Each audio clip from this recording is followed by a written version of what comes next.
और निश्चित रूप से मैं आपको अब जिस कवि से मिलाना चाहता हूँ वो राजनीतिक क्षेत्र के सशक्त हस्ताक्षर हैं।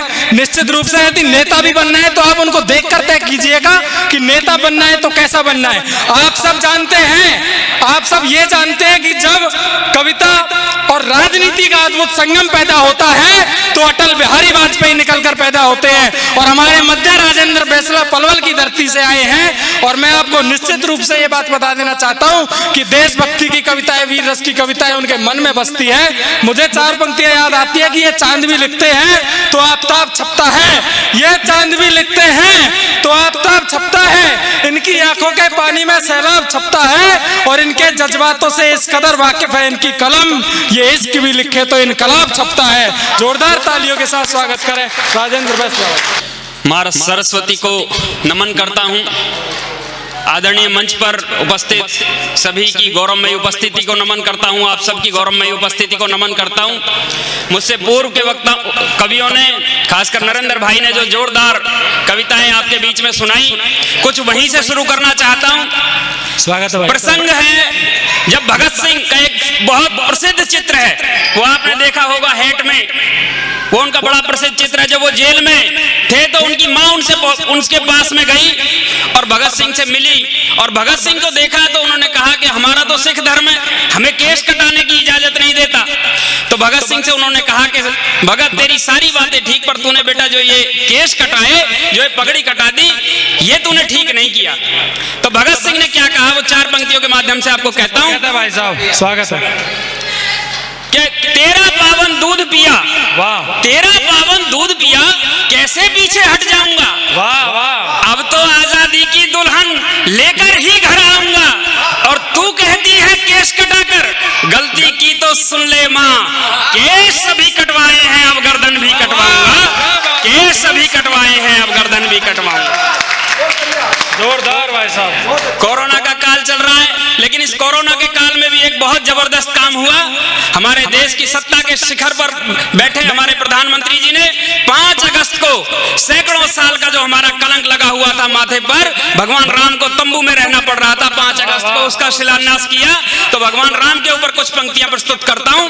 स्वागत है कि हमारे इष्ट वो रक्षक हमारे, क्या बात है, वाह। हमारे भगवान राम, ये भगवान भारत देश के, ये भारत देश का ही दुर्भाग्य हो सकता है कि राम नाम कहने पर गोलियां चला दी गई थी, सैकड़ों कार सेवकों को गोलियों से भून दिया गया था।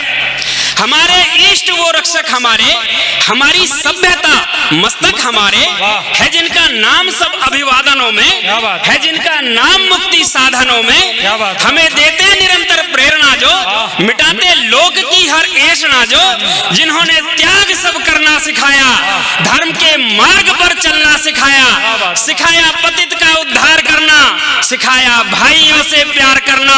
और जो 2 पंक्ति पढ़ रहा हूं, अगर आपको लगे ये सतयुग में भी हुई थी और कलयुग में भी हुई है तो मेरा उत्साहवर्धन करना कि सिखाया पतित का उद्धार करना, सिखाया भाइयों से प्यार करना, नरोत्तम थे बड़े निष्काम थे वो, रहे जो तंबुओं में राम थे। दशानन का जिन्होंने दंभ तोड़ा, बहुत अच्छे भाई साहब। दशानन का जिन्होंने दंभ तोड़ा, पितृ गौरव के हेतु राज छोड़ा, हमें देते निरंतर प्रेरणा जो, मिटाते लोक की हर ऐषणा जो, पुनः लंकेश के 10 सिर गिराने, पुनः वीरत्व वो हमको सिखाने, शुद्ध सी चेतना में वास करने, जला दीपक नया प्रकाश करने, क्षमा कर पाप मानवता के सारे, अवध में राम लौटे हैं हमारे, अवध में राम लौटे हैं हमारे। अवध में राम लौटे हैं हमारे। जोरदार है, जबरदस्त। भगवान राम का ये देश, बहुत बहुत धन्यवाद, आपने इतना उत्साहवर्धन किया। बहुत अच्छे भाई साहब। 5 अगस्त 2020 को यह घटना घटी। 1 वर्ष पीछे और ले चलता हूं आपको, एक कविता पाठ करूंगा क्योंकि बहुत कम समय है। जी भाई साहब स्वागत है। 5 अगस्त 2020 को राम मंदिर का शिलान्यास हुआ।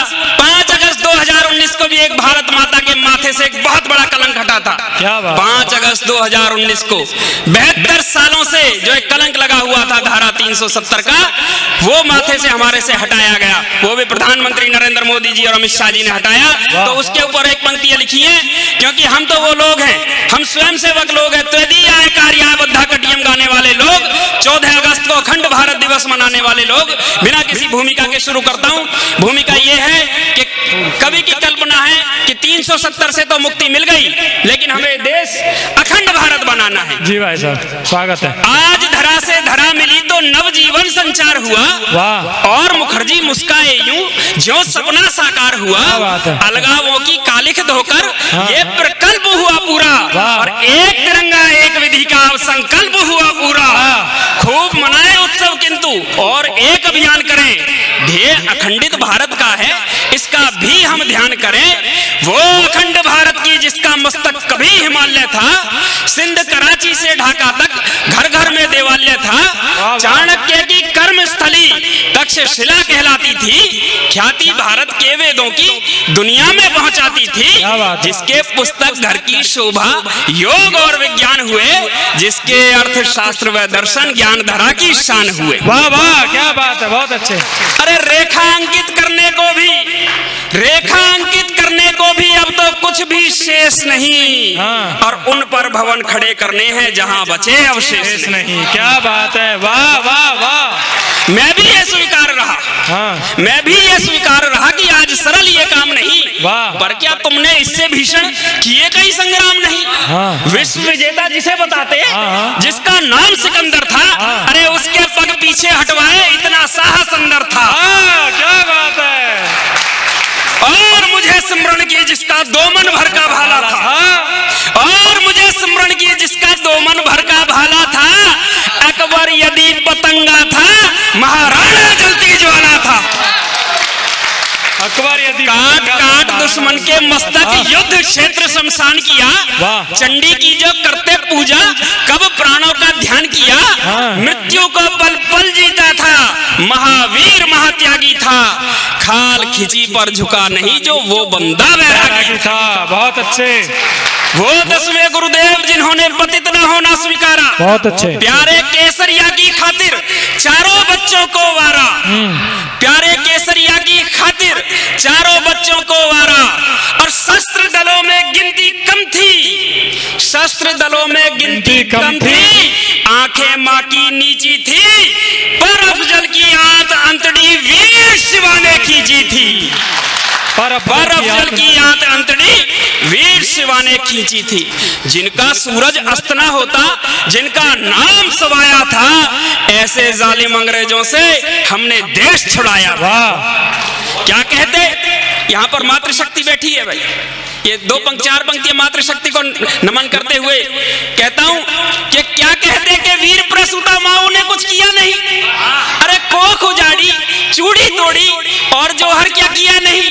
मेरी पन्ना माँ ने आगे बढ़कर देश बचाया है, और कलेजे का टुकड़ा चंडी की भेंट चढ़ाया है।